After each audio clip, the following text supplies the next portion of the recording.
just want to welcome everybody. Thank you all for being here. This is so great. What a great webinar. Historic preservation and therefore tax credits are very important to our presenters today, as well as those of us that are in the room. So I'm looking forward to seeing this and hearing what we're about to hear today.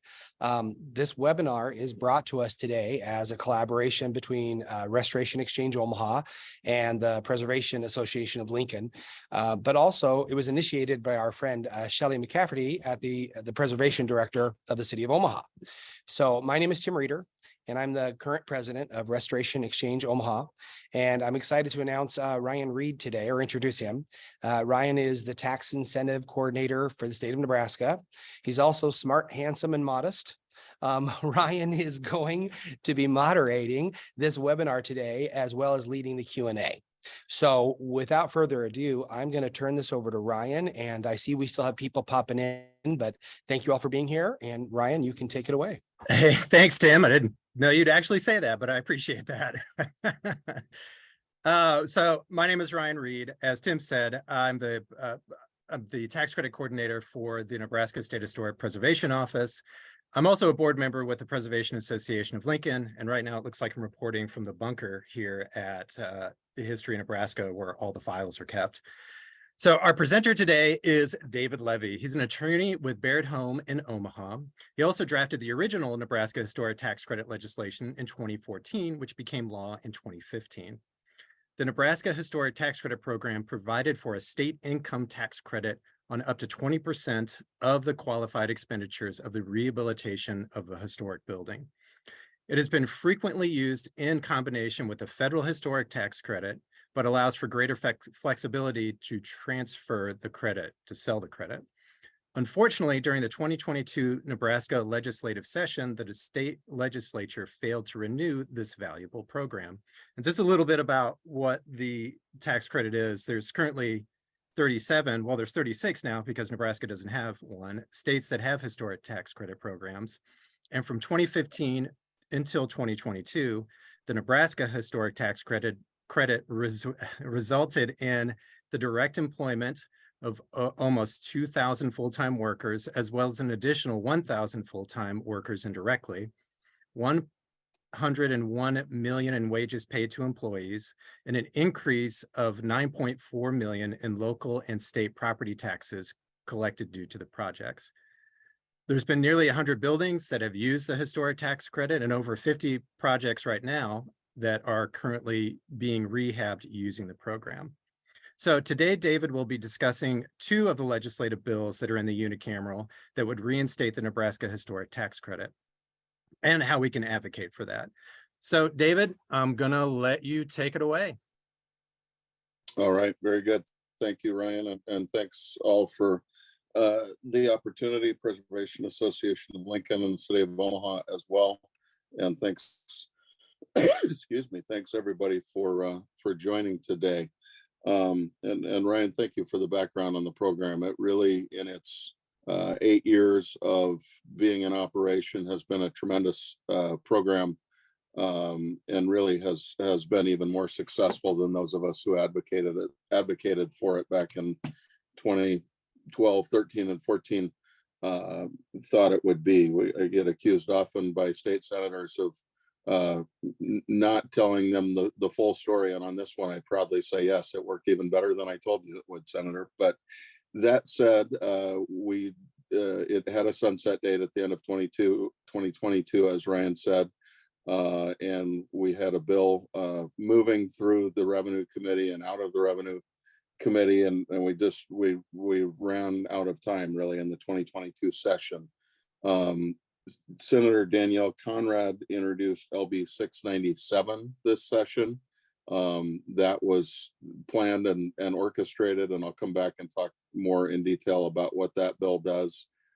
We also got a couple of surprises. Senator Julie Slama from the Auburn area introduced LB 213, and Senator Tony Vargas, who's been a great advocate for this program for all of his 6+ years now in the legislature, introduced LB 756 as well. I'm not going to focus on LB 756 because it's essentially identical to LB 697 with one difference. But let me start with LB 213 because as many of you probably know, the way it works in the Nebraska legislature is every bill that's introduced gets a committee hearing. And this year, the legislature introduced, I think it was 812 bills, something like that, over 800 for sure. So that's a lot of committee hearings to have. These bills go through the Revenue Committee, where all tax incentive type bills and tax related bills go to. The Revenue Committee has not yet scheduled a hearing on LB 697 or LB 756, which quite frankly is not a great sign. It's nothing to sort of panic about, or it's not a reason to give up or stop advocating by any means. But we are getting, in the next couple of weeks, we'll get to the point where bills that haven't had their hearing yet probably don't have a great chance of passing this year. Another fact of the Nebraska legislature is that it operates on a 2-year biennial cycle. This is the first year. The odd numbered years are always the first year of the biennium. Bills that are introduced in the first year of the biennium that don't pass and are not actively killed, it's called indefinitely postponed, automatically carry over to the second year of the biennium. So if we have a committee hearing on 697 and things go well and maybe we get it out of committee, we could run out of time again, but it will still be around in 2024 to try and get passed. That's not ideal, but that's a potential scenario as well. Let me go back then. So LB 213 that Senator Slama surprised us a little bit with, and a very pleasant surprise, and we appreciate her support for reinstating the program. It's a fairly simple bill that essentially reinstates the current program in its current form. But what it does, at least as introduced, is it limits the availability of the historic tax credits to what are called cities of the second class and villages. So these are cities and villages of less than 5,000 in population. So obviously excludes Omaha and Lincoln, but also Norfolk, Columbus, Scottsbluff, Beatrice, the list goes on and on. There are a lot of second class cities and villages, and those places have had tax credit projects as well. Absolutely. The program has really been good across the state. Early on, most projects were in Omaha, but as I think Ryan can attest probably better than anybody else, they have spread out across the state, and there have been tax credits in some pretty small towns. So Senator Slama's bill is great. We would prefer that it not be limited to second class cities and villages, but rather reinstate the program and make it available to cities of all sizes. And we're trying to work with Senator Slama's office to make that happen. If we could make that happen and get that bill passed, that would be fantastic. That would reinstate the program in its current form, and that would be great. Also, to make clear, projects that submitted applications before the end of last year, before the program sunsetted, still can continue, still can receive tax credits. And I know Ryan's got a big stack of those on his desk. I think there was a bit of a rush to get applications in at the end of last year, and we appreciate that History Nebraska is working hard to process those and keep the program alive, even though they cannot now accept new applications. So again, LB 213 is the first one. That's from Senator Slama. That had its hearing in the Revenue Committee. The committee has not voted to advance the bill or do anything else with the bill. Excuse me, at this point, but we're hoping that they will do that soon, and we'll continue working with the committee and with Senator Slama's office. Because I'm making reference to the Revenue Committee, and I will do so throughout this. Let me tell you who the senators are on that committee, just in case you might know any of them or want to reach out to any of them. That would be great. Senator Luann Linehan from Elkhorn is the chairperson of the committee. Senator Joni Albright from the Wayne area is on the committee. She's been a supporter of tax credits and of the program. She's had some great projects in her district, including one in Pender that's quite well known and very successful. Senator Elliott Bostar from Lincoln is on the committee. He's also been a great supporter of the program. And frankly, we're hoping that Senator Bostar will be a leader in trying to get one of these bills out of committee this year. Senator Tom Breezy from Albion is a longtime member of the Revenue Committee. He's frankly, I think, tends to be skeptical of incentives and tax credits. And he's, I think, been that way a little bit of this program as well. I wouldn't say he's opposed to it, but he can be a little bit of a tough sell on this. He asks a lot of very good questions. He's a very smart guy. And like I said, I think is a bit skeptical of these things, but by no means somebody not to work on. Senator George Dungan from Lincoln is a freshman senator. And I also, from talking to him, supportive of the program. Senator Kathleen Kauth is a new senator, freshman senator, also from West Omaha. I don't know where she would stand on this.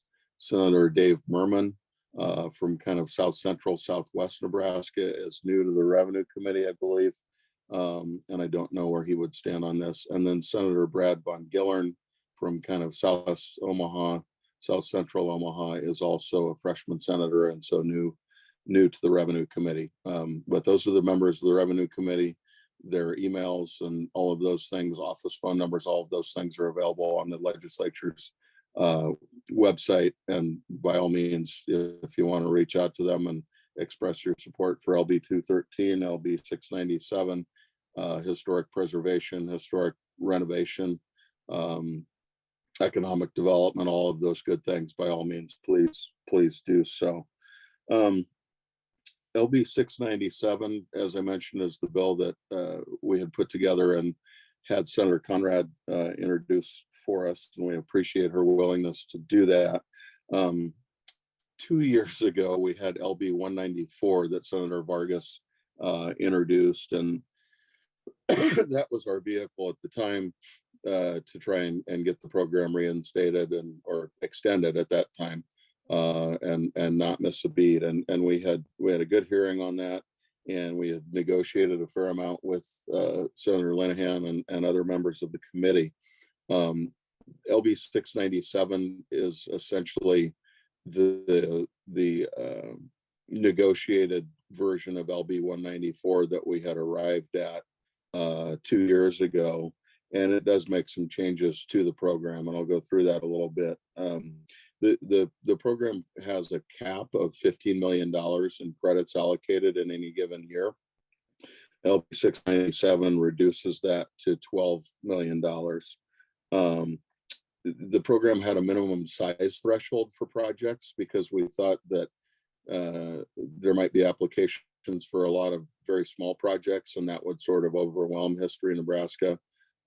It turned out really that we were probably wrong about that, but there's also a desire for small historic rehabilitation projects that want to use the tax credits, and they were excluded from the program by that minimum size threshold, so that would go away. There's also a cap in the current program of $1 million in tax credits per project. It's a 20% tax credit. So if you had a $5 million project, $5 million qualified expenses, you could get $1 million in tax credits. That didn't mean or doesn't mean that if you have a $10 million project, you can't use the program. It just means that even with a $10 million project, you're limited to $1 million in tax credits. So LB 697 proposed to raise that per project cap to $2 million. There were a couple of other things in the bill. There was, if you got tax credits and you weren't going to use them in the year you got them, you had to tell the department that, or you would lose the tax credits that we want to take out. It's a bit of a trap for the unwary, if you will. The idea was to let History Nebraska know you weren't going to use them, so they could, put the money back in the pool. But that didn't seem to be a problem. People have used them when they've gotten them, and so we wanted to take that out. And then, of course, the biggest thing is to ideally take a sunset date entirely out of the bill, so we don't have to keep doing this. I don't know that that's feasible. And we had asked for a sunset date of 2029 to give the program, 6 more years, 5 more years by the time it passes, if we're able to do that. So that's a pretty high level summary of LB 697. The one difference in LB 756 is the reduction to 12 million starts sooner. We tried to buy a little time, quite honestly, at keeping it at 15 million. And because we've gone another year without the bill passing in 697, we pushed that date forward a year. That didn't get caught in the drafting of LB 756. So literally that one number of that year is the difference between those two bills. And again, it's not to take anything away from Senator Vargas's bill. He's been a great advocate for the program and has worked really hard on behalf of the program. But 697 and 756 are essentially the same bill. I should have said at the beginning that I'm happy to take questions as we go along. I know we'll have time here at the end for Q&A as well, but let me stop here. Does anybody have any questions? I don't know exactly the best way to do this with a large Zoom, but if you want to put a question in the chat or just take yourself off mute and speak up, I'm happy to answer any questions at this point. Yeah, if y'all want to unmute yourself and talk, or if you just throw a question in the chat, I'm more than happy to read it for you. We've got a quiet group today.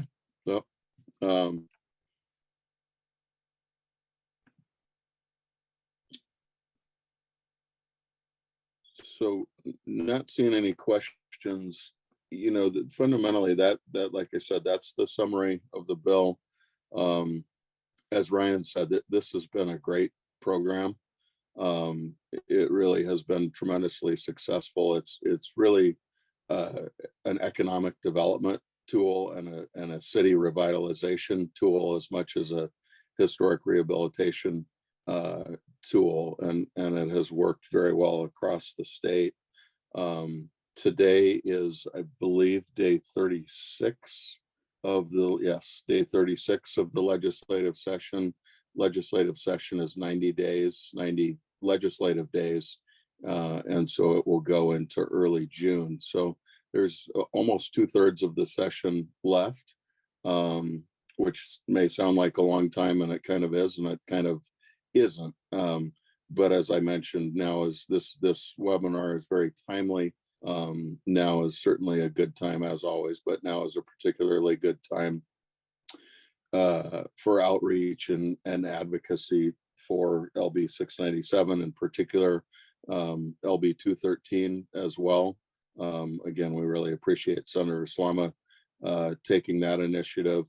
We hope we can get that opened up to some larger cities. There is currently a provision in the program, and this would remain via LB 697 if reinstated, where there was a concern early on that Omaha and Lincoln projects would gobble up all the tax credits because there's an annual allocation of 15 million, starts over every January 1st. If you're on the ball and you file your application on the first business day of the year, that could eat up the allocation. And so there's currently a provision in the law that would be reinstated under either 213 or 697, where 4 million of the 15 million are held back until April for projects that come from, I believe it's the same group, if I remember correctly, that Senator Slama's bill would limit the entire program to. So there already is some protection in the law for projects in smaller communities. One thing we might work on, we're hoping to talk to Senator Slama about at least and see if she's open Two is amending her bill so that the program would be available to cities of all sizes across the state, but perhaps we would make that 4 million a year-long carve out, or make it a carve out until, the fall, instead of kind of expiring in the spring, or something like that. Hopefully that would give her the comfort that she's looking for, it seems, to protect, make sure that there are credits available for projects in smaller communities, while also reinstating the program, which of course her bill would do. Hey, David, we got a question in the chat, yeah. if I could read it to you. Yeah, please. Do all of the bills have sunset provisions? Could you comment on that provision? Is the sunset provision a requirement? They all do. Don't remember. Let me look at Senator Slama's bill. I know 697 and 756 do have sunset provisions. LB 213. I don't know that it does or doesn't. I'm getting to the end here. No, it doesn't look like it does. So that would be another benefit, certainly, of LB 213. A sunset provision is not a requirement, but it's something very common in these types of programs that the legislature likes to use, just as a way to, keep an eye on these programs and make sure that they work. I would argue that, well, yes, this is a foregoing of tax revenue to the state, right? Because tax credits are essentially state income tax that the holder of the credits doesn't have to pay. We have found, and we've had the University of Nebraska Bureau of Business Research analyze the program each year, and the program pays for itself many times over. I believe it's between 5 and 7 times the return on investment, but it is foregone tax revenue to the state. It's not money that the state has to get out of its pocket, but it is money that the state doesn't receive, at least immediately. Although in my view, it does receive it many times over the years. I mean, you think about a building being demolished versus being there for another 100 years. That's a tremendous addition of value for property taxes and job opportunities, residential opportunities, all of those kinds of things. But that all said, sunset provisions are quite common. And with LP 194, back in 2021, we started out with no sunset provision, and it became pretty clear that that wasn't going to fly. So it's a negotiation. It's not a requirement, but it's common, and I think it's likely. I saw some more things in the chat here. Yeah, so we got a few more questions. I'll just read them off to you. Is there any particular representative that would be more critical to contact to get this bill into committee? Yeah, it's a great question. So the bill has been referred to the Revenue Committee, but what we need to get done is we need Senator Linehan, who's the chairperson of the committee, to schedule it for a hearing. And ultimately, as the chairperson of the committee, she has a lot of control over the bill. She has control over scheduling it for a hearing. She has control over when the committee would meet in executive session to potentially advance the bill or discuss advancing the bill. So Senator Linehan is really the kind of the linchpin. I would say also Senators Bostar, Albright, and Dugan are good ones to contact. Senator Albright is a more conservative member of the legislature, and quite frankly, that her support from that vantage point is very helpful. As I mentioned, she's been a fan of the program, I think, because there have been some great projects in Northeast Nebraska, in the area that she represents. Senator Dungan and Senator Bostar are members of the committee who we know are very supportive of the program. And so they're kind of already champions, but you want to let your champions know you appreciate them and ask for their help as well. But Linehan and Albright are, if you were going to pick one, it would be Linehan. If you were going to pick two, it would probably be Albright. communicate with. And again, certainly any senator, or if any of the senators on the committee represent you where you live, you're their constituent, and you can certainly reach out in that vein as well. Okay, thank you. Another question. This is from Kelly Bello over at Jocelyn Castle, which is doing a state historic tax credit. So glad they're here today listening in. She asks, in addition to letter writing and phone calls, is there an opportunity for in-person advocacy in front of the unicameral, like public testimony? Yes, so that opportunity, first and foremost, is the committee hearing. As I mentioned before, every bill gets a committee hearing. And at a lot of those, at a hearing on this bill, I would testify as a lobbyist. Jill Dahlberg, the executive director of History in Nebraska, would testify. There would be other real estate developers who use the program who would testify.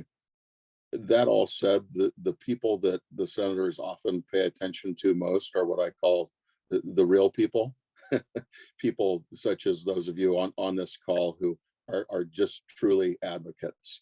And so your voice in those hearings is very important, and senators, I know, listen to that, and they appreciate that.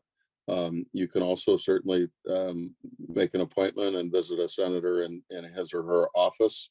The legislature at this stage in the session tends to be in session in the legislative chamber from 9 usually till noon. And you can go there and stand in the rotunda, and you give a note to the sergeant at arms, and they'll take the note into the senator. And a lot of times, unless they're busy on whatever bill is being debated, the senator will come out and talk to you. So if you're in Lincoln and you want to wander over to the Capitol some morning and do that, you can certainly do that as well. The sergeant at arms, we call them red coats because they wear red blazers. They're very easy to find and very helpful, and they can help you with that process. Certainly, once the committee does schedule a hearing on LB 697, and I assume they'll hear 697 and 756 on the same day, I'll let Shelley and Jeff know, and we'll make sure to get the word out to the folks on this call and the preservation community as well. And there's also, if you go to the legislature's website, on the top right corner, you can type in a bill number, and it will take you to the page for that bill. And on that page, since COVID, there's an opportunity to send a comment through the website. You have to do that before noon on the day before the hearing, or it won't accept it. And one other kind of trick to that, it's all pretty straightforward and pretty simple. But before it will accept your comment and submit it and make it part of the record on the bill, it sends you an email, and you have to click on the link in that email as kind of the final step in submitting your comment. So make sure you do that. You can do that at any time. When we're done here, or if you're tired of listening to me talk, you can go on the legislature's website anytime and submit comments in support of LB 697. I don't think will let you submit comments at this point in support of LB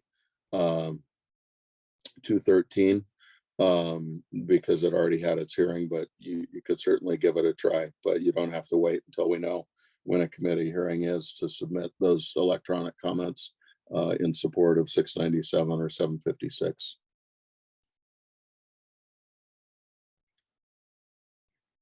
Thank you, David. Anybody else have any questions out there about how to advocate? Any questions about the bills? Anything about the tax credit as it previously worked? I have a question. Being the tax incentive coordinator for the state of Nebraska, I think one of the questions I get quite a bit, and I just had this very recently from a development company out of Wisconsin. They were asking about the transferability. And that's the ability to sell the credit. Currently, right now, nonprofits, municipalities can sell 100% of that credit, but everybody else is 50%. And so I get questions a lot about if that could be changed, or why is it at 50%? So I was wondering if there's Yeah, going to be a change in the bill happening with that, or, the reason behind the 50%. yeah, no, that's a great question. And yeah, kind of going back to the very beginning, right? Tax credits become part of the capital stack that helps fund a historic rehabilitation project, because what typically the developer will do with the tax credits is they'll monetize them. They'll sell them or transfer them to somebody who has that tax liability and wants to use the credits to reduce their tax liability, and is willing to provide cash to the developer who's the holder of the tax credits.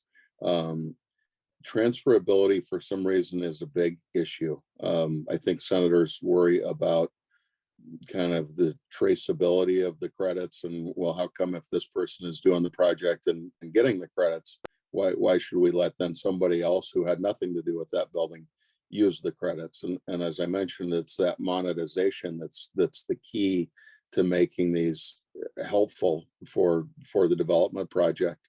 To Ryan's specific question, and Ryan's right, if the applicant is a nonprofit, Nebraska is one of only 2 states that I know of that allows political subdivisions to get historic tax credits.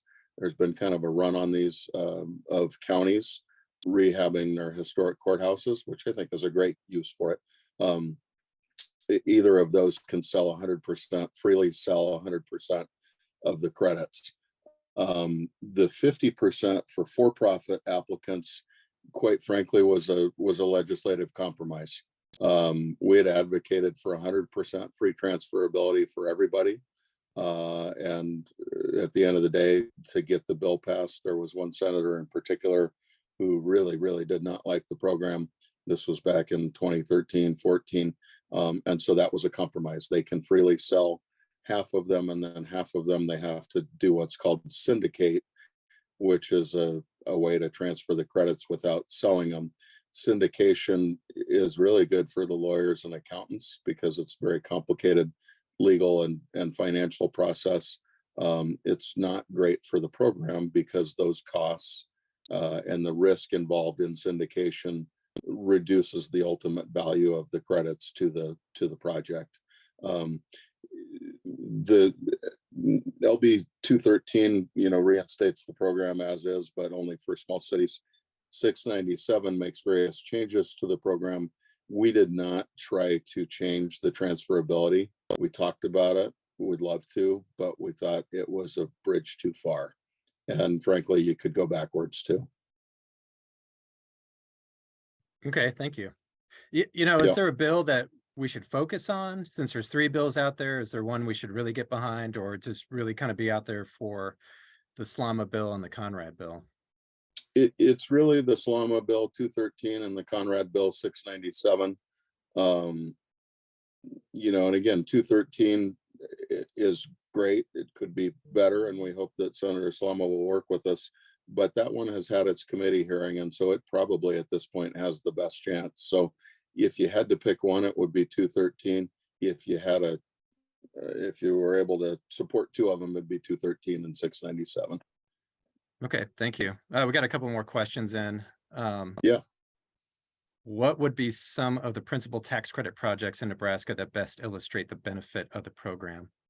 That's a great question. I'll let you answer that one. Okay. Yeah. Some of the projects that come to mind, we have them all over the place. Obviously Omaha and Lincoln have a bigger building stock, but we're seeing projects in places like Walt Hill, Nebraska. Currently have a project right now in Alliance. And one project that I think of that always comes to mind is in Hartington, Nebraska. It was a very small project, a 1-story building in downtown Hartington, which is a town of about, I don't know, maybe 1,000, 2,000 people. It was a gentleman who had grown up in Hartington, moved to Omaha, CPA, but he wanted to return to his hometown and invest in his community again. And he did that, bought a building downtown, found out about the tax credit, applied for both the state and the federal historic tax credit, and he only received a credit for like maybe $17,000. But after doing this, it had these beautiful rounded arch windows that were huge, that had been taken out, covered up, had little small vinyl windows in there. He rebuilt what the historic windows would have looked like. Wasn't a whole lot left in the interior, but there was wood floors, drywall. Brought that back, and being such a small community, I think people saw what he was doing with his own property, and he started telling me that he started noticing people just doing small things to their own buildings, like putting out potted flowers out front at the entrance, or cleaning the front of their buildings. And we started getting more and more questions about tax credits in that community. Also, we some of the larger projects, like in Omaha, the Blackstone Hotel, that was formerly the headquarters for Kiewit from about 1980 until 2018. And that was a massive project that was done, and brought a lot of life back into that building. So those are just two from two different places. Yeah, and also the Picard Hospital in Waltz Hill. That's been a wonderful project, working with the Omaha in Waltz Hill and various others, architects from BVH. And that was just recently featured in Preservation Magazine, the publication of the National Trust for Historic Preservation. So that's a community project. It's going to be basically kind of turning it into partially a museum, like recognizing what Susan Picot did for the Omaha, and also a community center as well. So that's just a few. And now we have more questions rolling in.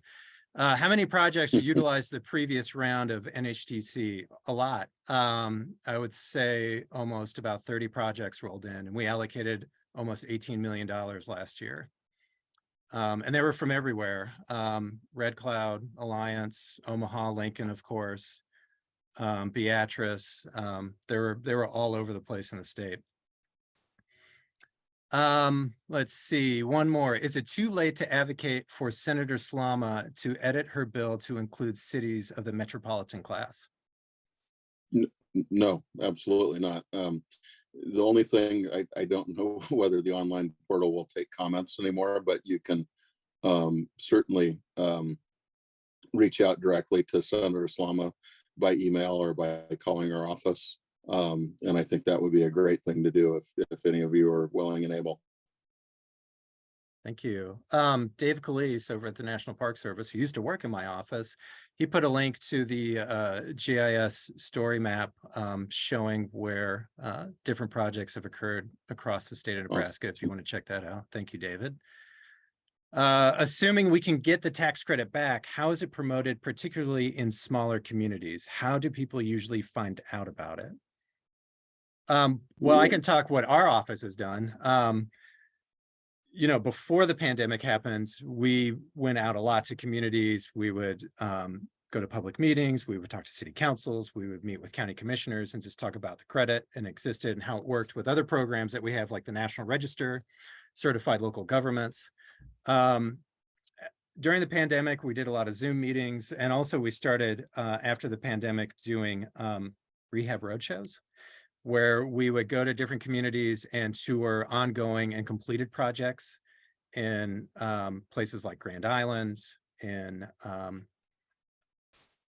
Hardington, all sorts of places, just to show the community what tax credits could do and how they're used, and also local officials, local leaders in that community. So city council, the mayor, state legislature, they would come and also tour these buildings and well. And I think it was always great for us not to be talking to them, but for the people who actually use these programs to be talking to their overall community about how they worked.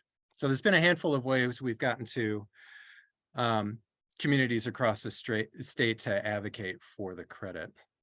I don't know if there's anything else you wanted to add to that, David. Just, I've done some of those roadshows myself too. I remember early on a group from Auburn asked me to come down and, paid me in a sandwich, and I went and talked to them and kind of, did this type of thing for an hour, and it was great. And that is, how people find out. The courthouse thing has been interesting because county officials, there's the Nebraska Association of County Officials, they have conferences, of course, and so people from counties across the state come together, and We presented there on the tax credit. If I remember right, I've presented at the Planning and Zoning Association conference. So yeah, a lot of ways. Like Ryan said though, and I want to give a shout out to History Nebraska for those rehab road shows, because I think they've been great, and I know they take a lot of time and effort. It reminds me of one of the projects I know that was featured in Hastings. There was a brewery, beautiful brick building downtown Hastings, and it was rehabbed into apartments using the tax credit or condominiums. And that was on the road show as well. Yeah, and we currently have 2 more projects that came in this past year from Hastings that are using the tax credit. So that's great to see as well.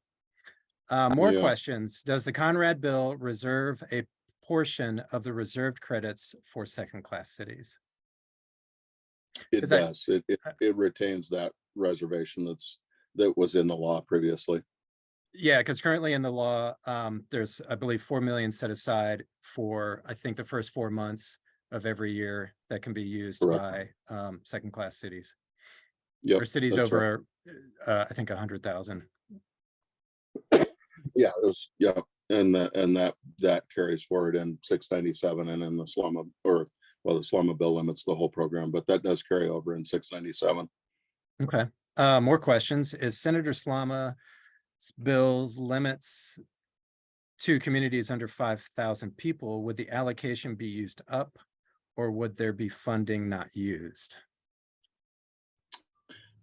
I suspect that there would be funding that wouldn't be used.